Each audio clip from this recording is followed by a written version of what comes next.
अस्सलाम वालेकुम, मैं हूं शाज़ेब खानज़ादा। हुकूमत का एक साल मुकम्मल होने जा रहा है। मईशत अब भी हुकूमत के लिए बहुत बड़ा चैलेंज बनी हुई है। इस हवाले से बड़े बड़े फैसले किए गए हैं, सख्त इकदाम भी उठाए गए हैं, बहुत सारे इकदाम पर हुकूमत खड़ी भी है, मगर सरमायाकारों का एतमाद अब भी बहाल नहीं हो सका है। स्टॉक मार्केट अब तक संभल नहीं सकी है।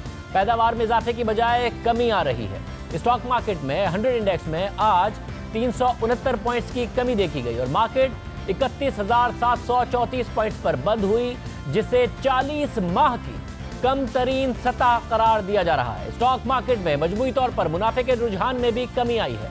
माली साल के इब्तिदाई 9 माह में यानी जुलाई से मार्च तक स्टॉक मार्केट में लिस्टेड कंपनीज और सेक्टर्स के मुनाफे में मजमूई तौर पर 4.3% की कमी आई है। अगर पैदावार का जायजा लिया जाए तो इसमें इजाफा नहीं हो सका है।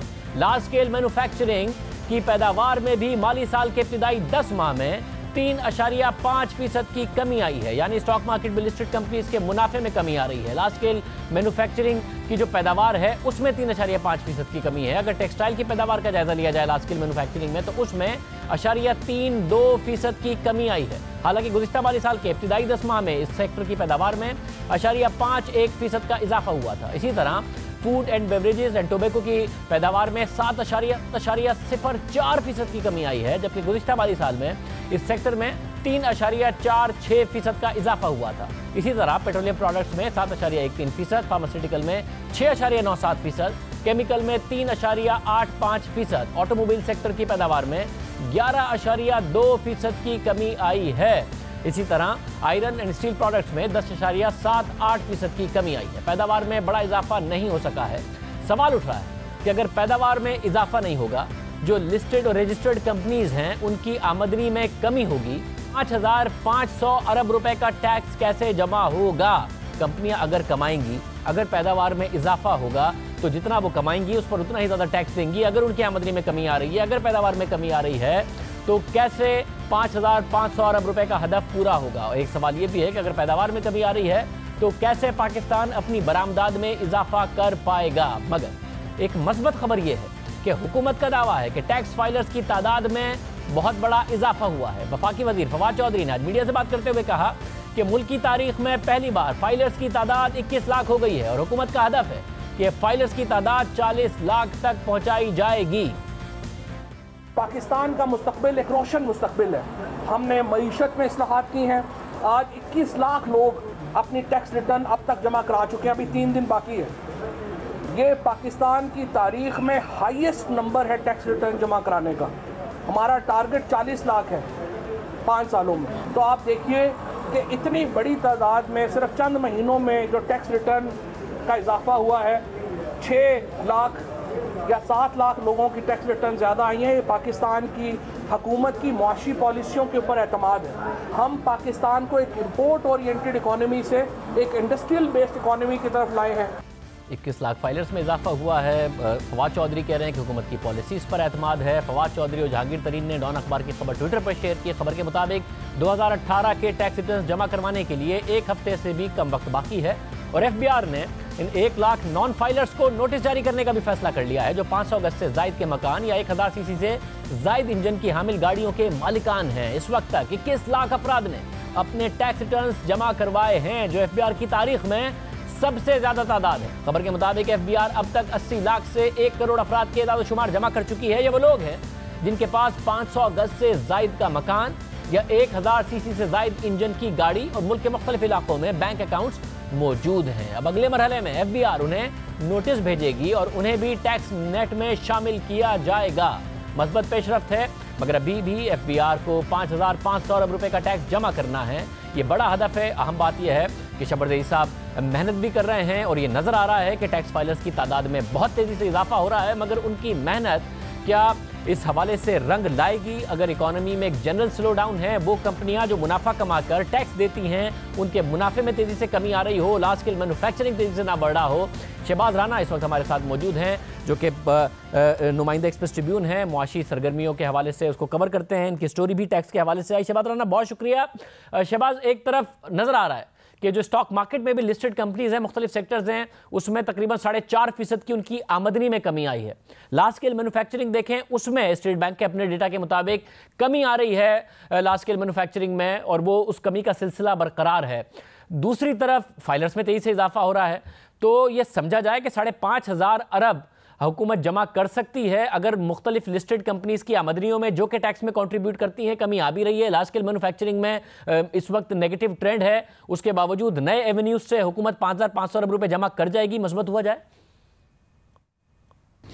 जी शुक्रिया शाहजेब साहब। इसमें दो बुनियादी बातें हैं। एक तो जो ओवरऑल इकनॉमिक स्लो डाउन हो रहा है, ये पहली दफ़ा गालबन रिसेंट हिस्ट्री में हुआ कि जब फॉर्मल इकॉनमी वो भी आपकी स्लो डाउन हो रही है और जो इनफॉर्मल इकॉनमी है वो भी स्लो डाउन हो रही है। जो लार्ज स्केल मैन्युफैक्चरिंग का जो डाटा सामने आया है, ये स्लो डाउन बहुत स्टीप है, कुछ 3.5-4% के करीब है, और इसका आप देख रहे हैं कि तकरीबन उसमें जो तमाम बड़े सेक्टर्स हैं उसमें वो नेगेटिव ग्रोथ शो कर रहा है। तो जैसा कि आपने सही कहा, जो लार्ज स्केल मैन्युफैक्चरिंग है, इसका ओवरऑल जो मैन्युफैक्चरिंग सेक्टर होता है उसका ये तकरीबन 10 से 11% होता है। तो ये इकॉनमी का जो साइज़ है उसका जो 10 to 11% ऑफ GDP है वो लार्ज स्केल मैन्युफैक्चरिंग है। तो इसका एक बहुत बड़ा कंट्रीब्यूशन है। तो अगर इसमें स्लो डाउन हो रहा है तो आपके रेवेन्यूज़ को भी ये अफेक्ट करेगा। एक चीज़ आपने पिछले दिनों में देखी होगी कि जो बड़ी हमारे जो कार असेंबलर्स थे वो भी अपने जो प्लांट्स हैं प्रोडक्शन की, उसमें वो कुछ दिनों की वो उसमें प्लांट्स को बंद कर रहे हैं। तो ये भी पहली दफ़ा हो रहा है। तो एक स्लो डाउन इकॉनमी के अंदर है जिसके बहुत सारे फैक्टर्स हैं हुकूमत, और ये जो स्लो डाउन हो रहा है इसको ये एक डेलिब्रेट पॉलिसी के तहत किया जा रहा है। जो IMF की डील है उसका मकसद ये है कि जो एक आपकी जो तरक्की का एक रफ्तार थी पिछली हुकूमत में जो 5.8% के करीब थी, उसको स्लो डाउन करना है ताकि जो आपका बजट डेफिसिट था वो बहुत बढ़ गया था और जो करंट अकाउंट डेफिसिट था वो भी, ये दोनों ऐसी चीज़ें थी, इनको दुरुस्त करने के लिए इकॉनमी को स्लो किया जा रहा है। अब बात आ जाती है इसकी इम्प्लीकेशन की। देखिए 2017-18 का जो साल ख़त्म हुआ था उसमें जो पाकिस्तान में इनकम टैक्स रिटर्न फाइलर्स थे वो कुछ 16,91,000 के करीब थे, और अभी जो 21 लाख अफराद का जो रिटर्न फाइलर्स हैं, ये एक फिगर है, ये बहुत अच्छा फिगर है, इसमें तकरीबन 20% का इजाफा है। तो दैट्स अ गुड डेवलपमेंट, लेकिन इसको एक कॉन्टेक्स्ट में देखने की ज़रूरत है। शाहजेब साहब, मेरे पास इस वक्त वो वर्ल्ड बैंक की एक रिपोर्ट है, इसमें वो public expenditure and financial accountability की रिपोर्ट, जिसकी बेस पे मैंने 2-3 स्टोरीज भी फाइल की हैं। ये 21 लाख अफराद कौन है जो आपके टैक्स रिटर्न में जिन्होंने फ़ाइल किए हैं। आपको इस बात से अंदाज़ा लगा सकते हैं कि पाकिस्तान में जो रजिस्टर्ड लोग FBR के साथ हैं, इस रिपोर्ट के मुताबिक 2018 में जो उनकी तादाद थी वो 47,86,934 अफराद थी।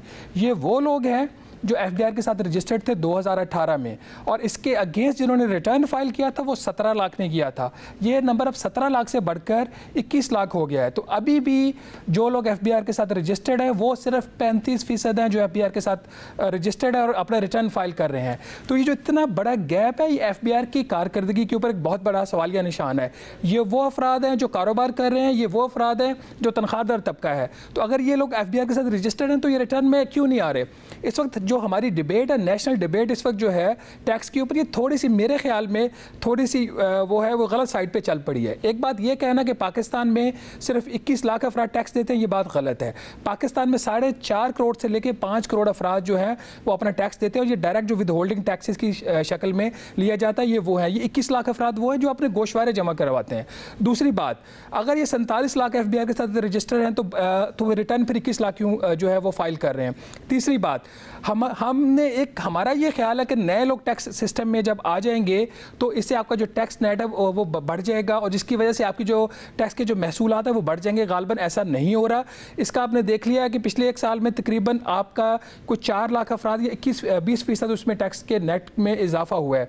इसके बावजूद हमने जो पिछला माली साल था उसमें पाकिस्तान की तारीख का हमने सबसे बड़ा शॉर्टफॉल 570 अरब रुपए से ज़्यादा का हमने सस्टेन किया है। मगर शहबाज, पिछले होना था हो गया, अब उसके बाद फिर हुकूमत समझती है, उसके बाद ही इन्होंने 5,500 अरब रुपए का टारगेट दिया है। जुलाई के नंबर्स के हवाले से ये बात आ रही थी कि FBR बड़ा पॉजिटिव है कि अच्छे नंबर्स हैं इस वक्त जो जुलाई के नंबर्स आ रहे हैं। तो जुलाई में क्या अच्छे रेवेन्यू के नंबर्स हैं कि हम 5,500 अरब का टारगेट पूरा कर लें? क्योंकि हुकूमत की पूरी मुआशी पॉलिसी FBR के 5,500 अरब रुपए पर है। अगर वो नहीं पूरा हुआ तो फिर स्टेट बैंक से बोरो करना, फिर इन्फ्लेशन, तो पूरे का पूरा साइकिल डिस्टर्ब हो जाएगा। जुलाई के नंबर्स कैसे हैं? अभी भी अगर हम जुलाई की बात करें, जुलाई में जो FBR की कलेक्शन का टारगेट है, जो नए टारगेट्स 5,550 अरब की आपने बात की है, उसमें जुलाई में FBR ने जो इकट्ठा करना है वो 291 अरब रुपए है। 25 जुलाई तक का मैं फिगर आपको बता रहा हूँ। 25 जुलाई तक जो रिकनसाइल्ड फिगर है वो अभी तक जो कलेक्शन है वो 195 अरब रुपए है। इसका मतलब है जो बाकी 6 दिन है इस महीने के, जिसमें 2 छुट्टियां भी हैं, तो FBR को मजीद तकरीबन 100 अरब रुपए इकट्ठा करना है। वो मुझे नहीं लगता ये इकट्ठा कर सकेंगे, तो आई एम फोरसीइंग कि ये तकरीबन 40 बिलियन प्लस का ये शॉर्टफॉल हमें जुलाई में ही शायद मिल जाए। और मेरा खदशा ये कि अगर 40 अरब रुपए का आपका जो शॉर्टफॉल जुलाई में आ जाता है तो पहले क्वार्टर का जो आपका शॉर्टफॉल होगा वो 100 से 150 अरब रुपए तक हो सकता है। ये एक बहुत बड़ा सवालिया निशान है। ये एक आम माली साल नहीं है। हम IMF के प्रोग्राम के अंदर, और IMF ने अपना जो प्रोग्राम है उसके अंदर जो क्वार्टरली IMF ने हदफ रखा हुआ है पाकिस्तान को जो हासिल करना है FBR को, वो 1070 अरब रुपए है, जिसके लिए तकरीबन उनको 30% ग्रोथ चाहिए। ओवरऑल पूरे साल के लिए हमें 44% ग्रोथ चाहिए। तो हमारी जो बुनियाद है, जो साल का हम स्टार्ट ले रहे हैं, वो अच्छा नहीं है। इससे एक बात जाहिर होती है कि ये जो 4 लाख अफराद जो नए टैक्स नेट में आ रहे हैं, इनको जो कॉन्ट्रीब्यूशन है ओवरऑल वो कम है। एक दूसरा, जो इकोनॉमिक स्लो डाउन हो रहा है उसका इम्पैक्ट जो है वो अब रेवेन्यूज़ को हिट कर रहा है। इसकी जो सबसे बड़ी मिसाल है कि अभी जो पहले 25 दिन है इस माह के, उसके दौरान जो कस्टम्स की ड्यूटीज़ हैं, जो पिछले साल के 3-4 माह थे उससे पहले, उसमें हमेशा ग्रोथ रही है। कस्टम ड्यूटीज़ की जो कलेक्शन है उसमें पहले 25 दिन में तकरीबन उसमें कोई शॉर्टफॉल 10% का आ रहा है। इसका मतलब ये है कि जो इम्पोर्ट कंप्रेशन पॉलिसीज इस हुकूमत की थी, जिसकी वजह से वो करंट अकाउंट डेफिसिट को कम करना चाह रहे थे और तजारती खसारे को कम करना चाह रहे थे, उसमें शायद उनको उस हद तक कामयाबी नहीं हुई। लेकिन जो FBR के रेवेन्यूज़ हैं वो बहुत एडवर्सली हिट हो रहे हैं। तो ओवरऑल जो इकोनॉमिक पिक्चर इस वक्त बन रही है उसमें ये लग नहीं ये चीज़ रही कि हम जो 5,550 अरब की तरफ हमने पहला जो कदम है वो बेहतर उठा लिया। और मुझे ये लग रहा है कि अगर हमें IMF वेवर नहीं देगा, अगर ये सूरत हाल इसी तरह जारी रही, जो हमारा स्लो स्टार्ट हुआ FBR का, अगर जो 2 महीने जारी रहा, तो शायद फिर हम अक्टूबर और नवंबर में मिनी बजट की बात कर रहे हैं। बहुत शुक्रिया शहबाज राना, इस हवाले से तफसीलात दे रहे थे। उम्मीद करते हैं कि ऐसा ना हो, नंबर्स में इम्प्रूवमेंट नज़र आए। शहबाज साहब मेहनत कर रहे हैं तो वो आउटपुट में नज़र आ रहा हो, टारगेट हुकूमत के पूरे हों और IMF से एक वेवर की तरफ हम ना जा रहे हों किसी मिनी बजट की तरफ, क्योंकि इस मईशत को बुनियाद बनाकर, महंगाई और दूसरे नंबर्स को बुनियाद बनाकर अपोजिशन भी सियासत कर रही है। यौम सियाह उनकी तरफ से मनाया गया और अब चेयरमैन सेनेट सादिक सिंजरानी की तरफ बढ़ रही है अपोजिशन, और साथ कह रही है कि उनके बाद बारी आएगी वज़ीर आज़म इमरान खान की। 2 दिन बाद फैसला हो जाएगा कि सादिक सिंजरानी चेयरमैन सेनेट रहेंगे या फिर हासिल बजिंजो साहब चेयरमैन सेनेट बन जाएंगे। उसके बाद अपोजिशन की क्या हिकमत अमली होगी, ये कंबाइंड अपोजिशन ने तो वाज़ेह नहीं की है, मगर क्योंकि वो कहते हैं कि इसका फैसला लेबर कमेटी करेगी, मगर हतमी फैसले पर पहुंचने से पहले ही अपोजिशन जमात जमीयत उलमा इस्लाम फजलुर रहमान ग्रुप ने इस्लामाबाद में मिलियन मार्च की कॉल दे दी है। मौलाना साहब जब से हुकूमत बनी है तब से ही उसे गिराने की बात कर रहे हैं और अब ये कह रहे हैं कि अगर अगस्त तक हुकूमत ने इस्तीफा नहीं दिया तो हुकूमत को इस्लामाबाद में मिलियन मार्च का सामना करना होगा।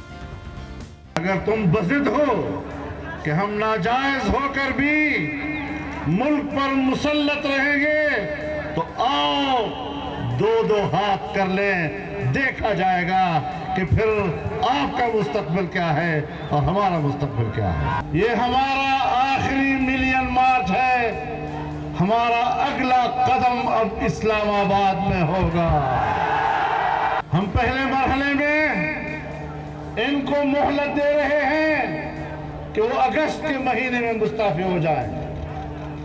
अगस्त के महीने में मुस्ताफी हो जाए तो इस्लामाबाद मार्च से बच जाओगे, और अगर आपने अगस्त के महीने में इस्तीफा न दिया तो फिर अक्टूबर के महीने में हम इस्लामाबाद में होंगे। एक नया दबाव, अक्टूबर के महीने में इस्लामाबाद मार्च की बात कर रहे हैं। हालांकि यौम सियाह के बाद हुकूमत पर कोई दबाव पड़ा नहीं है। हुकूमत इतनी अग्रेसिव है जितनी अग्रेसिव थी। अपोजिशन के आगे घुटने टेकती या अपोजिशन को मनाती हुकूमत नहीं नजर आई है, मगर मौलाना साहब कह रहे हैं कि अक्टूबर में मिलियन मार्च करेंगे, तो हुकूमत से मुस्ताफ़ी होने का भी मुतालबा कर रहे हैं। मगर अभी मुत्तहिदा अपोजिशन की दीगर जमातों की तरफ से इस ऐलान की हिमायत या मुखालफत में कोई बात सामने नहीं आई है। लेकिन पीपल्स पार्टी के शरीक चेयरमैन और साबिक सदर आसिफ अली जरदारी ने एहतसाब अदालत में पेशी के मौके पर मीडिया से बात करते हुए कहा कि फिक्र ना करें, वो इस मार्च में अदालत से शिरकत करेंगे। मिलियन मार्च में शरीक होंगे, जो मिलियन मार्च में हम कोर्ट से शरीक होंगे, फिक्र ना करें। आसिफ जरदारी साहब भी तैयार हैं, मगर क्या ये मुल्क के मफाद में होगा? क्या पीपल्स पार्टी का ये फाइनल फैसला होगा? नून लीग भी साथ शामिल हो जाएगी। कमरुज़्ज़मा कायरा साहब, सदर वस्ती पंजाब पाकिस्तान पीपल्स पार्टी, हमारे साथ मौजूद है। कायरा साहब बहुत शुक्रिया। कायरा साहब, मौलाना तो तय किए बैठे हैं और वो शुरू से ही चाहते हैं कि हुकूमत गिरे। आप लोग कहते रहे कि आप असेंबली आप पूरी करें मुद्दत, हुकूमत को भी नहीं गिराना चाहते। आप नहीं समझते कि अब इतनी जल्दी अक्टूबर में अगर मौलाना ये काम करते हैं, आप उनका साथ देते हैं, तो मुल्क डिस्टेबलाइज ही होगा, मुल्क का कोई फायदा नहीं करेंगे अगर हुकूमत को इतनी जल्दी गिराने के लिए आप मौलाना फजल रहमान के साथ मिलकर मार्च कर रहे हो? देखिए शाहजेब साहब, हमारी क़यादत डे वन से बिलावल साहब ने पहले दिन से कहा कि कदम बढ़ाओ इमरान खान, इस मुल्क के मसाइल हल करो, इंतहा पसंदी, दहशतगर्दी, बेरोजगारी, इस मुल्क के महंगाई के खात्मे की तरफ कदम बढ़ाओ, तुम्हारे साथ है। जिस दिन जरदारी साहब को गिरफ्तार किया उस दिन भी कहा कि आप बजट अवाम की ख्वाहिशात के मुताबिक अवामी बजट लेके आओ, लोगों के मसाइल हल करो, हम आपको बैंक भी थपथपाएंगे, वोट भी देंगे। ये कौन सा, और भी अमेरिका में खड़े होकर खान साहब हमें गालियां देते रहे, उसके जवाब में भी यही कहा कि जनाब हम कौमी जो इत्तेफाक राय है उसको खराब नहीं करते, कौम के मफाद में जो खान साहब का टूर है उसमें पाकिस्तान की एंगेजमेंट पड़ी है, हम उसको अप्रिशिएट करते हैं, वेलकम करते हैं। तो हमारी तब बड़ी वाज़ेह लाइन है। मुस्लिम लीग का भी यही लाइन रही, बावजूद तमाम तर क़यादत के ऊपर केसेस के, गाली गलोच के, बुरा कहने के, तल्ख अल्फाज, वो आम उनके कारकुनों के नहीं, वज़ीर आज़म की तरफ से खुद, और उनका हदायतनामा के अपोजिशन के साथ बुरा ट्रीट करो, सख्त बातें करो मीडिया में, वो सारा सुना, बर्दाश्त किया। अब भी हम समझ रहे हैं कि अगर हुकूमत जो है वो अपनी सिमत दुरुस्त करती है, वो अगर आवाम की बेहतरी की तरफ चलती है, और जो काम नैब का है वो नैब को अक्रॉस द बोर्ड अकाउंटेबिलिटी करने दे, वो अदालतों को इंसाफ करने दे, जो उनका काम है, तो हुकूमत जो है वो अपना काम करे, तो बिलाशुबा हुकूमत के लिए आगे बढ़ने के चलने के रास्ते पैदा हो सकते हैं। ये कोई चंबे की बात नहीं, लेकिन हुकूमत अगर खुद अपना सर छोड़ने पर तैयार हो, एक तरफ वो पाकिस्तान के अवाम जो है उनके साथ मुकम्मल राब्ते तोड़ बैठे हैं, उनकी ख्वाहिशात को मुकम्मल तौर पर भुला बैठे हैं। आज कौन सा तबका है शाहजेब उनके साथ? आपका मेरा शायद उस पे ग्रुप से ताल्लुक ना हो, हमें जो इस वक्त पिछले साल के अंदर अवामी दबाव अवाम के ऊपर उनके माशी दबाव बढ़ा है, उसके असरात जरा कम पहुंचे हो, लेकिन जरा कैमरा मैनों से पूछिए, इनके पीछे जो काम करने वाले नौजवान हैं इनसे पूछिए, अपने चौकीदारों से पूछिए, जो पाकिस्तान की एक बड़ी तादाद है जो बेरोजगार है बेचारी, जो देहातों में रहते हैं, उनसे पूछिए, तो पाकिस्तान का हर तबका इस हुकूमत से नाला और तंग है। सो उसमें वो अमरीकी तबके को अपने लिए बड़ा समझ रहे हैं। अब अगर हुकूमत खुद ही अपने लिए खगड़े खोदे और अवाम को मायूस करे, तो अवाम हमसे पूछेंगे तो सियासी जमातों ने तो अवामी ट्रेंड के साथ जाना है, अवाम की ख्वाहिशात के साथ जाना है, उसको लीड करना है। तो हम समझते हैं कि रास्ता हुकूमत अगर अपना सिमत दुरुस्त कर ले तो हो सकता है कि इनके लिए आसानी पैदा हो जाए, नहीं तो जाने का रास्ता खुद पैदा कर रहे हैं। मतलब आपने ज़रा यौम सियाह भी मनाया, सब चीज़ें की, हुकूमत के कान पे जू नहीं रहेंगी, हुकूमत कोई परेशान नहीं है आप सबके एहतजाज से। और आप जब अब अक्टूबर में अगर मौलाना मिलियन मार्च की बात कर रहे हैं, तो वाज़ेह तौर पर नज़र भी आता है कि आप एक दूसरे पर एतमाद करते नहीं हैं। पीपल्स पार्टी, नून लीग, मौलाना फजल रहमान, स्पीकर का इलेक्शन हो, फिर सदारत का इलेक्शन, उसमें नज़र आया है कि आप लोगों का आपस में एतमाद है नहीं। तो जब एतमाद ही नहीं है तो फैसले पर अमल दरामद कैसे करेंगे? कोई एक कर ले या बाकी सारे मिलके कर ले, और हुकूमत क्यों परेशान हो आप लोगों से? शाहजेब, जो तो हमारा माजी है वो तल्ख है, इसमें कोई शक नहीं है, हम एक दूसरे के खिलाफ रहे हैं, बड़ा तल्ख है। मुकम्मल तौर पे इत्तेमाद साजी काफी मुश्किल काम होता है, हम मर्ज तो नहीं हो गए, नहीं कोई हमारा फॉर्मल इत्तेहाद बन गया है कि हमने मिलके पॉलिटिक्स करनी है। वो लेवल्स होते हैं जब जाओला के खिलाफ या इस तरह, या इवन हमारी अपनी जमात के खिलाफ जब इत्तेहाद खड़े किए गए, तो उसमें एक खास रास्ता पैदा किया गया था, लोगों को ट्रस्ट था कि मिलकर इलेक्शन लड़ना है, आइंदा हुकूमतें मिलकर बनानी है। ऐसी कोई कैफियत अभी नहीं है, लेकिन ये भी नहीं है कि एतमाद नहीं है। हाँ, हम एतमाद मिले हैं, उसमें एतमाद साजी हुई है, बेहतरी हुई है। फर्स्ट स्टेप पे हमने अपोजिशन के एहतजाजी रैलियां जलसे करने थे, वो किए, कामयाब किए, उसमें एतमाद साजी में और बेहतरी हुई। अब अगर हम अपोजिशन की तरफ से जो जॉइंट मूव है चेयरमैन सेनेट की, उनको हटा लेते हैं और अपोजिशन का इत्तेफाक राय का कैंडिडेट आ जाता है, तो और एतमाद साजी होगी, और अगले आने वाले हफ्तों और महीनों के अंदर इस एतमाद साजी में बड़ी तेजी से इजाफा होगा। अगले स्टेप जो है वो आपको इत्तेफाक राय से मिलेंगे, और हम कोई बाय चॉइस नहीं कर रहे। ये तो इस हुकूमत ने हालात जो क्रिएट कर दिए हैं मुल्क के अंदर, जो जमात भी इस वक्त अवामी जो मसाइल हैं उनकी तरफ कवर करेगी, उनकी तरफ पुश करेगी, वो अवाम से फारिग हो जाएगी। ऑलरेडी अवामी दबाव बहुत है, और अब अवाम की तरफ से गवर्नमेंट अगर आंखें फेर रही है तो अपोजिशन की जमातें तो नहीं फेरेंगी। तो एतमाद का कोई कमी नहीं है, वो और बढ़ेगा इंशाल्लाह। अच्छा, मगर एक अहम बात यह है कि पीपल्स पार्टी अब सबसे पहली जमात जिसने मौलाना साहब के मिलियन मार्च के में साथ देने की हामी भरी है, जो कि जरदारी साहब ने वो बात की। अगर वो अक्टूबर में हुकूमत को गिराने के लिए जाते हैं तो मौलाना साहब ने बाकायदा तौर पर अपनी तकारीर से वाज़े किया है कि वो मजहब का इस्तेमाल करेंगे इस हुकूमत के खिलाफ। यौम सियाह पर भी जो अपोजिशन का प्लेटफॉर्म था उनकी तकरीर अलग थी, मिलियन मार्च का जो प्लेटफॉर्म था उस पर तकरीर अलग थी। अब नून लीग तो ज़ाहिर नज़र आ रहा है कि वज़ीर आज़म इमरान खान ने नून लीग के खिलाफ, नवाज शरीफ साहब के खिलाफ मजहब का इस्तेमाल किया और नून लीग ने नहीं सीखा है अपनी गलतियों से। वो भी पिछले दिनों ये बात करते नजर आए, मगर बिलावल भुट्टो जरदारी तो एक ऐसे लीडर के तौर पर सामने आए हैं जिन्होंने बाकायदा तौर पर वाजे किया। APC के इजलास से भी खबर यही निकली कि उन्होंने कहा कि मैं वज़ीर आज़म के खिलाफ मजहब का इस्तेमाल नहीं करूंगा और मैं सियासत इस बुनियाद पर नहीं करूंगा। तो आप क्या वाजे तौर पर ये मौक़िफ़ लेंगे कि मौलाना साहब को साफ साफ कहेंगे कि ये नहीं होगा, आप जो भी कर रहे हैं, मिलियन मार्च कर रहे हैं, अगर पीपल्स पार्टी आपका साथ देगी तो हम इसकी इजाज़त नहीं देंगे क्योंकि इससे मुल्क आज तक पीछे ही गया है, अब हम मुल्क को आगे इस तरीके से नहीं लेके जाएंगे? शाह से पहली बात तो ये है कि आपने बड़ा दुरुस्त फरमाया, बिलावल साहब ने न सिर्फ APC में बल्कि इसके बाद और इससे पहले बहुत सारे मौके पे असेंबली में, बाहर जलसों में वाज़ेह तौर पे कहा कि हम मजहब के कार्ड को इस्तेमाल नहीं करने देंगे किसी को भी। हुकूमत करे, कोई एजेंसी करे, कोई इदारा करे, कोई जमात करे। मौलाना का क्या मसला है? मौलाना फजलुर रहमान साहब एक सियासी मजहबी जमात है, उनकी मजहबी फॉलोअरशिप है, उनके यहाँ मदरसों के स्टूडेंट भी हैं, उनके मजहब को ज्यादा सख्ती के साथ मानने वाला उनका एक अपना सेक्ट मौजूद है जो उनके फॉलोअर है, उनके खाली मदारस के लोग नहीं है और उन्होंने उस कंस्टिट्यूएंसी को देख के अपना नैरेटिव देना है। लेकिन ये बात भी तय है कि मौलाना जिस फोरम पे पेशावर में अगर उन्होंने बातें की तो 2 जलसे किए। एक जलसे में उन्होंने वो नैरेटिव दिया, उस नैरेटिव पे बात की, उस हवाले से बात की जो अपोजिशन का इत्तेफाक राय का नैरेटिव है जिसमें सारी जमातें इकट्ठी थी, और दूसरा उनकी अपनी जाती जमात का जिसमें खालिस्तान उनके लोग थे और कोई जमात नहीं थी, उसमें उन्होंने अपना नुक्ता नजर लिया।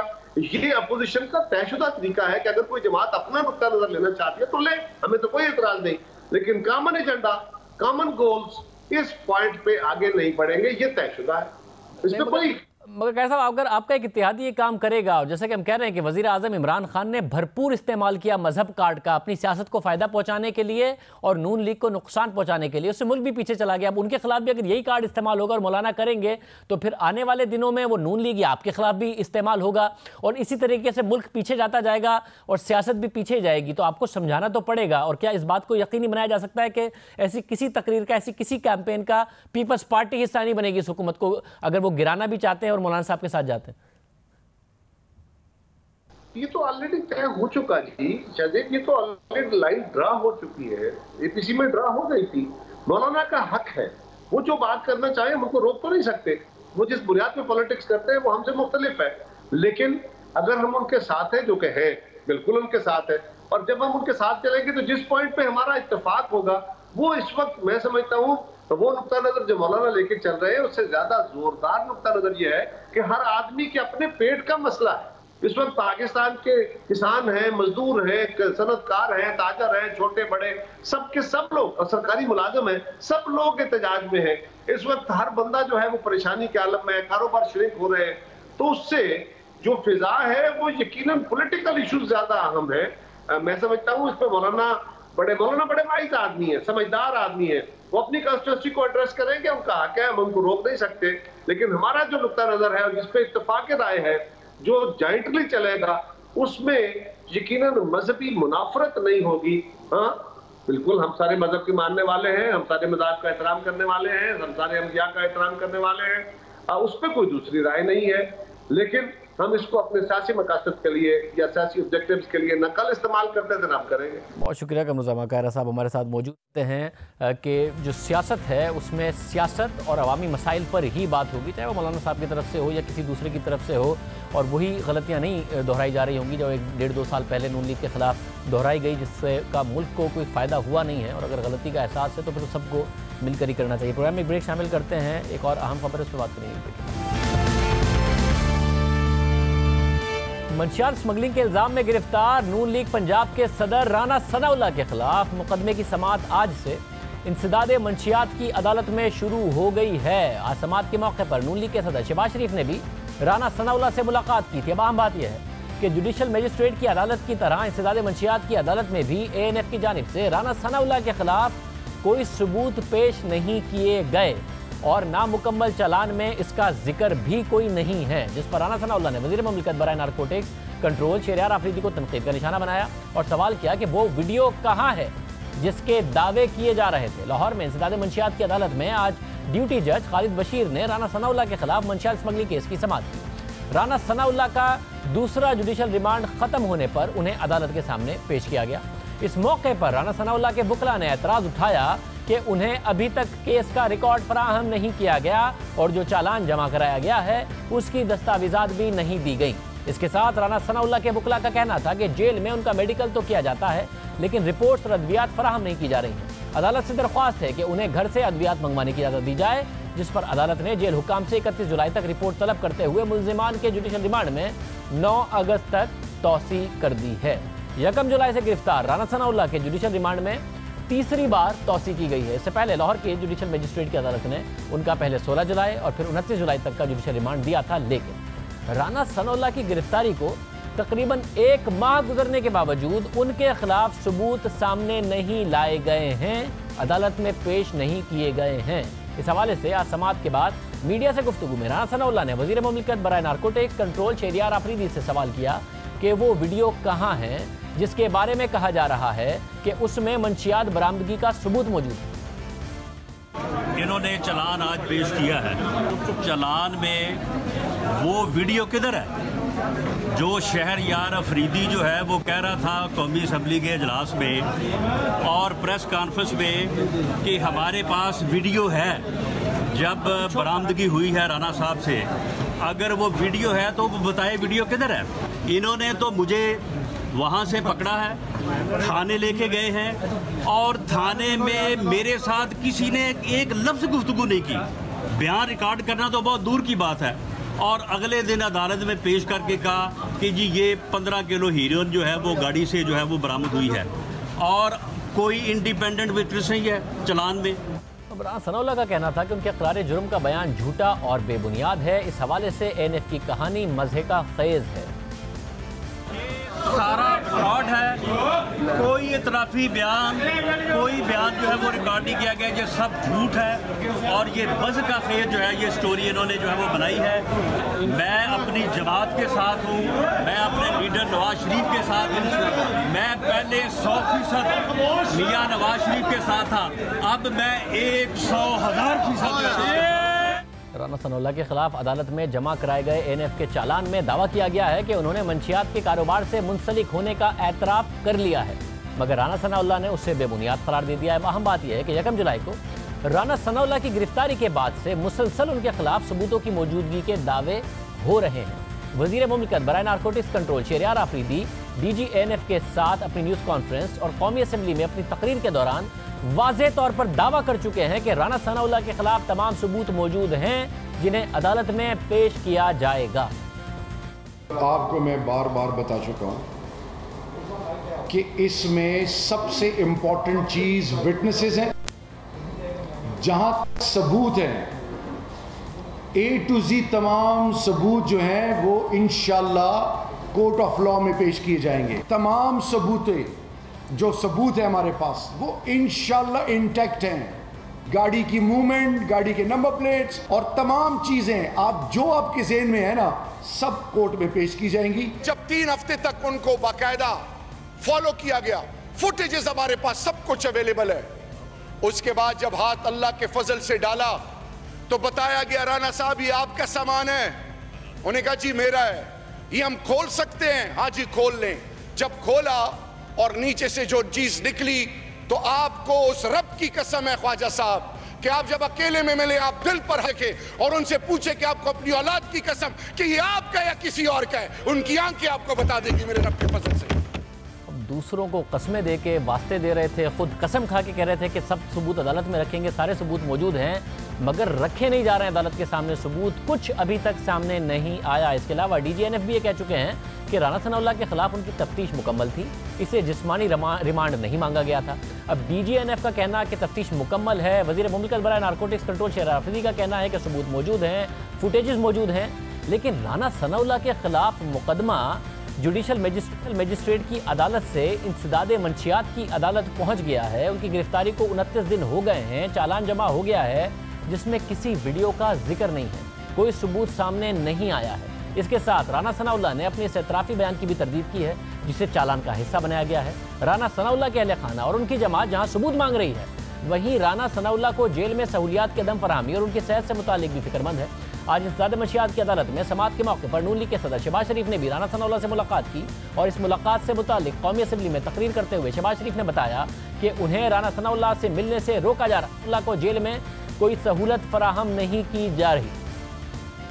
मैं आज सुबह अदालत में जनाब राना सनाउल्लाह साहब को मिलने गया। जेल में तो मिलने की मेरी दरख्वास्त रिजेक्ट कर दी गई।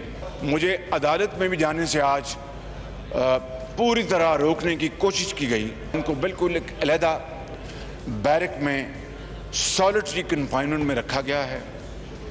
ना उनके पास बेड है, ना उनके पास मैट्रेस है, ना उनके पास चारपाई है, ना उनके पास कुर्सी है और वो ज़मीन पर उनको सोने पर मजबूर किया गया है। राना सनाउल्लाह इस मुअज़्ज़िज़ ऐवान के मुअज़्ज़िज़ मेंबर हैं। उनका इतना भी हक नहीं कि उनको वहाँ पर एक मंजी बिस्तर दिया जाए। राना सनाउल्लाह के केस पे मुसलसल सवाल पैदा हो रहे हैं। एएनएफ ने रिमांड नहीं लिया था कि हमारे पास सबूत हैं। अदालत में बार बार मांगने के बावजूद सबूत नहीं दिए जा रहे। शहरियार आफरीदी ने कस्में कहा था कि सारे सबूत हैं अदालत के सामने रखेंगे। वीडियो फुटेजेस मौजूद हैं, वो वीडियो फुटेजेस भी अभी तक सामने नहीं आई। एएनएफ आमतौर पर कार्रवाई के बाद एक वीडियो या तस्वीर रिलीज़ करती है कि हमने ये मंशियात पकड़ी हैं, वो तस्वीर या वीडियो अब तक सामने नहीं आई। उसके बाद जो एएनएफ ने कार्रवाइयाँ की हैं उनकी वीडियो और तस्वीर ज़रूर रिलीज़ कर दी हैं। राना सनाउल्लाह की कोई वीडियो या तस्वीर नहीं आई। चालान में राना सनाउल्लाह का एतराफ़ सामने आ गया, हालांकि एएनएफ ने तो रिमांड लिया ही नहीं था, तो राना सनाउल्लाह ने कौन सी तफ्तीश में एतराफ़ कर लिया, ये सवाल पैदा हो रहा है, जिसको राना सनाउल्लाह ने डिनाई भी कर दिया कि ये सब मज़े का खेज़ है, मनगढ़ंत है। ये सारे सवाल पैदा हो रहे हैं। राना सनाउल्लाह के वकील भी हमारे साथ मौजूद है। बहुत शुक्रिया फराज शाह साहब हमें एक दफ़ा फिर ज्वाइन करने के लिए। ये बताइएगा कि अब जाहिर है कुछ सवालात तो एएनएफ के हवाले से पैदा हो रहे हैं जो आपने उठाए भी। कम से कम अदालत के ऊपर मुकम्मल एतमाद है कि जिस तरीके से चीज़ें आगे बढ़ रही हैं, अदालत सबूत मांग रही है, अगर वो सबूत नहीं आते और एएनएफ नहीं देता, जो कि जाहिर उनकी जिम्मेदारी है कि दें, अगली उसमें समाअत में दे दें, तो चालान के हवाले से जो भी सवालात पैदा हो रहे हैं उस पर आपका एतमाद है कि सही प्रोसेस से ये चीज़ें गुजर रही हैं? खान साहब, मैं एक चीज़ आपके तवज्जो से इसको चाहता हूँ कि वो आवाम तक पहुँचनी चाहिए। देखें, एक कोडिफाइड लॉ है, प्रोसीजर हमारा जो है लिखा हुआ है, सीआरपीसी के मुताबिक चलना है। अभी तक जो प्रोसीडिंग है कोर्ट पे हमें पूरा एतमाद है, जजेस पे हमें पूरा एतमाद है, लेकिन एएनएफ जिस तरीके से कंडक्ट कर रही है प्रोसीजर के अगेंस्ट जा रहे हैं। देखें, प्रीवियस डेट पे भी इन्होंने चालान सेंड टू कोर्ट नहीं किया। प्रीवियस डेट पे इन्होंने पुलिस रिपोर्ट जो थी ना पुलिस फाइल कोर्ट में पेश की। आज अब कॉपीज़ डिलीवर करनी चाहिए थी और प्रोसीडिंग सप्लाई ऑफ कॉपीज़ से रिलेटेड थी, लेकिन आज भी कॉपीज़ और डॉक्यूमेंट्स वगैरह जो थे वो चालान फाइल के साथ अवेलेबल नहीं थे।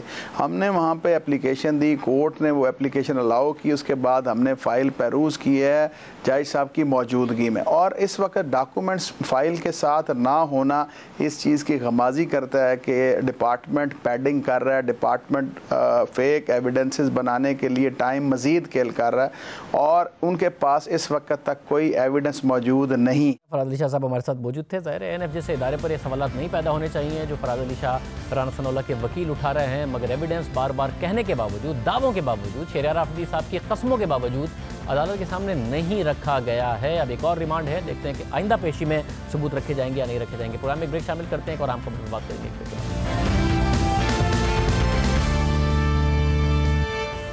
हुकूमत की रिवायत बनती जा रही है कि पहले वो एक फैसला करती है और जब इस फैसले पर तनकीद होती है तो वो इसका भरपूर दिफा करती है, बार बार करती है, और फिर अचानक अपने फैसले से कभी कभार दस्तबरदार भी हो जाती है। एक ऐसी ही रिवायत वजारत इंसानी हुकूक ने कायम की है, जो शेरी मजारी के मातहत है। वजारत इंसानी हुकूक ने इफ्तिखार अहमद लुंड को सिंध में इंसानी हुकूक के फोकल पर्सन की हैसियत से हटा दिया। यानी 19 दिन पहले इफ्तिखार अहमद लुंड को फोकल पर्सन नामजद किया गया, 19 दिन तक तनकीद होती रही, हुकूमत दिफा करती रही, और आज अचानक अपने ही फैसले से हुकूमत पीछे हट गई। आखिर उन 19 दिनों में ऐसा क्या हुआ है जिसकी वजह से हुकूमत को पीछे हटना पड़ा? गलती का एतराफ़ है या मामला कुछ और है?